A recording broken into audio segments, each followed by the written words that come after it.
Jeg vil nu lave en analyse og fortolkning af digtet på side 49, og det er taget ud fra digte 2014 af Theis Ørntoft. Jeg vil starte med at oplæse digtet.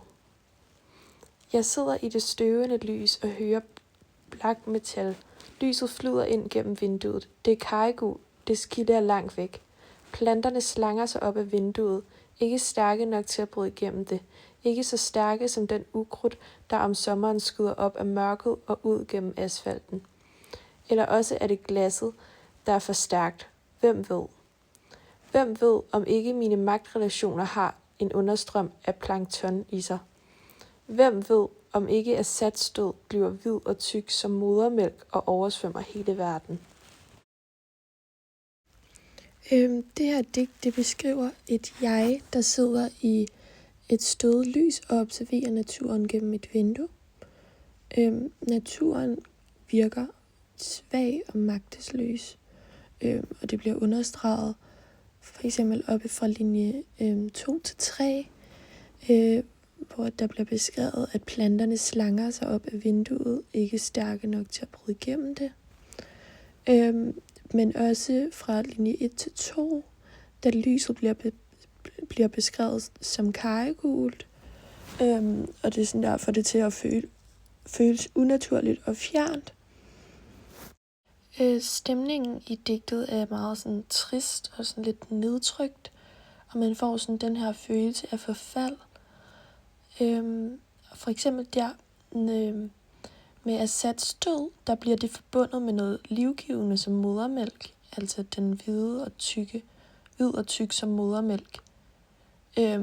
Og det føler jeg i hvert fald skaber sådan en uhyggelig kontrast imellem liv og død. Og så får digtet os ligesom også lidt til at tænke over, hvordan naturen og verden omkring os er i opløsning. Hvis vi så går videre til sådan sprog og de forskellige virkemidler, der er blevet brugt i digtet, så er der blandt andet en besjælning med planterne, når de siger, at de slanger sig op af vinduet, fordi det giver ligesom naturen liv, og den bevæger sig, som om den prøver at kæmpe, sådan, men den så forgæves på en måde. Og det er også lidt med til at skabe den her sådan triste, nedladende stemning, fordi det er som om, at naturen ikke længere har kræfter til at overleve, og ikke er stærk nok. Så er der også en metafor og en sammenligning. Hvis vi starter med sammenligningen, så er det, at hvid og tyk som modermælk, nede i den sidste linje, hvor at der ligesom bliver beskrevet noget naturligt og livgivende men i sammenhæng med, at det bliver uhyggeligt og overvældende, fordi at det forbindes med død og ødelæggelse. Og så metaforen, det er, at planterne er ikke stærke nok til at bryde igennem. Og det er sådan lidt et symbol på, igen, det med mennesket, eller verdens sådan magtløshed, jamen det sådan ikke er blevet, eller at det bliver mindre og mindre stærkt, og sådan sværere ved at overleve. Så det her digt, det er et prosalyrik, og det lagde jeg blandt andet mærke til, fordi at digtets struktur er ret øjenfaldende i forhold til andre, som normalt har mange rim og sådan faste vers sådan delt op, hvor det her ligesom bare er en lang køre i sådan en lille kort tekstformat. Men det fungerer egentlig ret godt for det her digt, fordi at det sådan får sætningerne til sådan, som om at det får sætningerne til sådan virke, som om det bare flyder som tanker.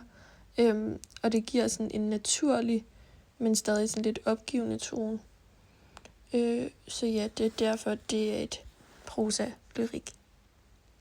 I digtet, der bliver naturen beskrevet meget som sådan svag og syg, som om den ikke rigtig har nogen styrke eller magt længere. Og det er fordi, at der er et modernistisk natursyn, hvor altså at naturen ikke længere er et harmonisk sted, men i stedet for lidt mere et spejl for verdens problemer og menneskernes følelser af tomhed og krise, som er sådan det natursynet har ændret sig til fra gamle dage til i dag. Hvis vi så sammenligner det her digt med Simon Peder af Adam, så bliver der altså brugt et lidt mere harmonisk og smukt sådan natursyn, eller sådan den måde, man sådan fortolker naturen, og den bliver beskrevet på. Og naturen er ligesom et billede på noget større og guddommeligt, hvor mennesket finder ro og mening. Og så versus for eksempel Ørntoft i det her digt, som jeg lige har fokuseret på. Der bliver naturen jo bare beskrevet som noget svagt og troet, og det er mere sådan naturen i nutiden i dag, med hvordan den sådan forfalder og ikke længere er stærk nok. Så derfor er der ligesom den her forskel på de to digte, da den ene er positiv, og den anden er mere negativ.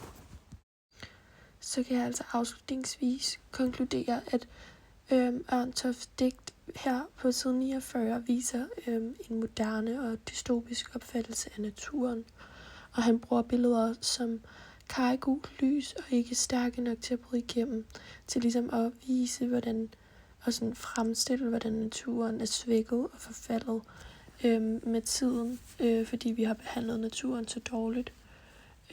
Og det har ligesom været med til at give os det natursyn på, at naturen ligesom ikke er stærk nok, og hvordan det er, når verden er i en krise-agtig.